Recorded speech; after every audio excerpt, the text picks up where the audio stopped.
Rochefort-en-Terre et ses ruelles, ses artisans, ses places et ses visiteurs. Mais depuis quelques mois, et une célèbre émission, leur nombre a fait un bond fulgurant. Parce que ça représente plusieurs milliers de personnes par jour.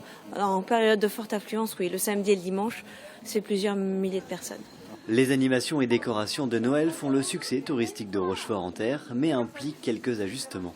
Un peu plus de tracas, un peu plus de bouchons, surtout le vendredi, samedi et dimanche. Pour se garer, ça devient épouvantable, très difficile. Souvent, il faut faire 1 ou 2 kilomètres à pied sur les routes. Alors la solution pourrait être de nouveaux parkings, ceux existants sont trop petits, sauf que...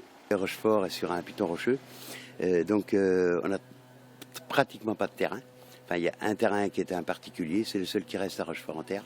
Un afflux touristique qui en plus, depuis quelques mois, doit être rigoureusement encadré. L'actualité le prouve encore régulièrement.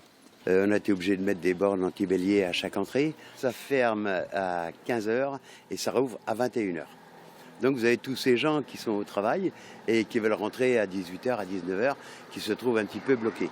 Quoi qu'il en soit, en fin de journée, le village s'illumine et fait oublier tous ces tracas.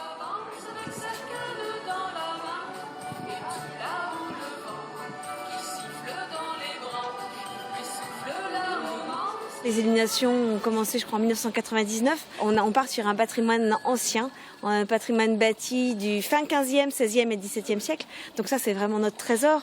On a cette histoire derrière nous, ces bâtiments qui sont là pour en témoigner, ça apporte aussi tout l'ensemble. Les gens qui arrivent ici, quand c'est la première fois qu'ils viennent ici, qu'ils voient les illuminations, ils nous font partager cet émerveillement-là.